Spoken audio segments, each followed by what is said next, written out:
Russia-Ukraine war live, Biden announces unprecedented release of oil reserves. The Russian war in Ukraine has entered day 101 with over 14 million Ukrainians forced to flee their homes to seek safe shelter, said the U.S. Meanwhile, as the battle gained momentum in East Ukraine, Moscow has agreed to restore infrastructure ahead of winter in Donetsk and Luhansk. The EU president on the other hand called on all members to expedite Kyiv's accession to the bloc. Ukraine seeks reparations from Russia, new form of Marshall Plan to help rebuild economy. As the ravaging war in Eastern Europe continues to intensify, Ukrainian Deputy Minister for Economy, Trade, and Agriculture, Taras Kochka, stated that not only does the country need economic reparations but also a new plan to help Ukraine leap into. Kochka made the remarks while addressing the GlobeSec Forum in Bratislava through a video link on Saturday.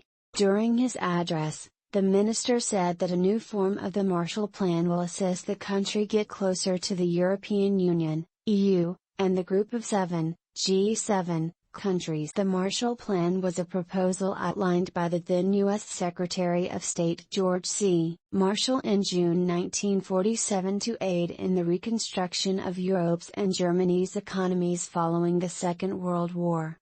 Biden announces unprecedented release of oil reserves. Amid the unprecedented soaring of oil prices, U.S. President Joe Biden, on Saturday, announced the release of oil from global oil reserves. While announcing the latest measure, he said it would help the oil prices to get down, which have been continuously increasing since the onset of Russia's invasion. POTUS Biden, who took to the microblogging site on Saturday evening, Indian time, claimed the release is the largest in history, without mentioning the quantity of the oil that would be released. Also, he did not mention the frequency of the release in his Twitter post.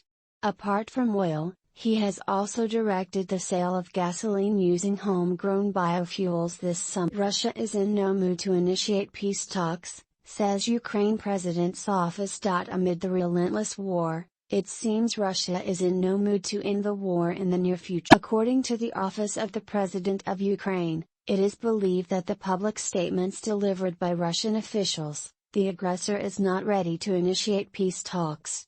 However, it added if the conference is resumed, the main issue would be the preparation of a meeting at the level of presidents. American spy agencies review their misses on Ukraine, Russia.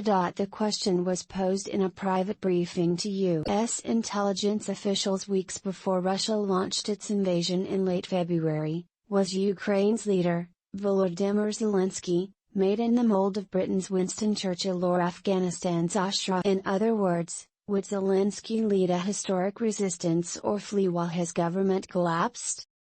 Ultimately, U.S. intelligence agencies underestimated Zelensky and Ukraine while overestimating Russia and its president, even as they accurately predicted Vladimir Putin would order an but Kyiv, Ukraine's capital, did not fall in a few days, as the United States had expected. And while American spy agencies have been credited with supporting Ukraine's resistance, they now face bipartisan pressure to review what they got wrong beforehand, especially after their mistakes in judging Afghanistan. Intelligence officials have begun a review of how their agencies judge the will and ability of foreign governments to fight. The review is taking place while U.S. intelligence continues to have a critical role in Ukraine and as the White House ramps up weapons deliveries and support to Ukraine, trying to predict what Putin might see as escalatory and seeking to avoid a direct war. Members of United Nations to travel to Ukraine next week to collect evidence. The members of the United Nations will visit Ukraine from June 7 to 16 to collect evidence of war crimes committed by the Russian forces. This will be the first time when a team of the United Nations Independent International Commission of Inquiry will travel to the already war-ravaged country. The delegation will hold a press conference on June 15, with a report on the visit's results to be submitted to the UN General Assembly in October. Moscow accuses Ukrainian forces of attacking borderline Russian regions. Russia has once again accused Ukraine of attacking the villages of Moscow. According to local governor Alexander Bogomaz, the Ukrainian forces have attacked the village of Sluchovsk, resulting in the killing of one person. Notably, Moscow has frequently charged Kyiv with hurling strikes in borderline Russian regions of Bryansk and Kursk. However, the already war-ravaged nation hasn't yet responded to the recent accusation. Russia's State Duma chairman claims West exhausted tools to impact Moscow's development. Russia's State Duma chairman Vyacheslav Volodin has said that the US and European Union has exhausted its means to impact the development of Russia.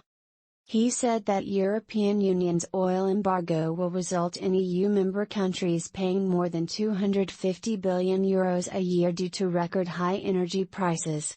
Volodin claimed that leaders of the West have been forced to choose between a bad and a very bad scenario for their economies and citizens with the imposition of new sanctions against Russia.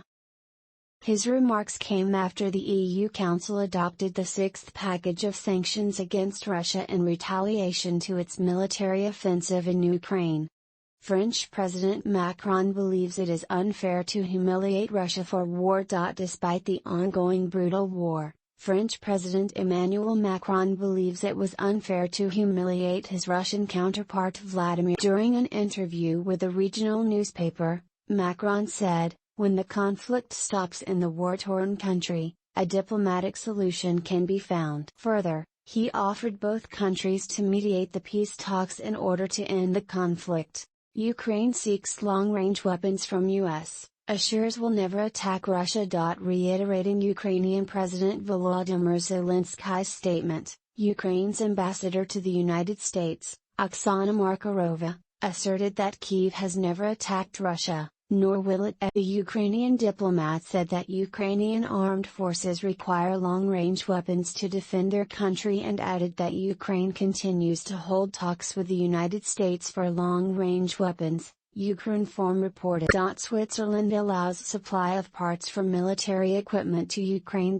A day after the Swiss government denied permission to Denmark and Germany to export Swiss-made war equipment to Ukraine, it has now allowed the supply of parts for military equipment to the war-ravaged. According to the statement released by Switzerland Federal Council, it has approved 2 requests by Swiss companies to export war material supplies in the form of individual parts and assembly packages to defense companies in Germany and it. Citing the War Material Act, it said the law allows Swiss companies to participate in international value chains of the defense industry.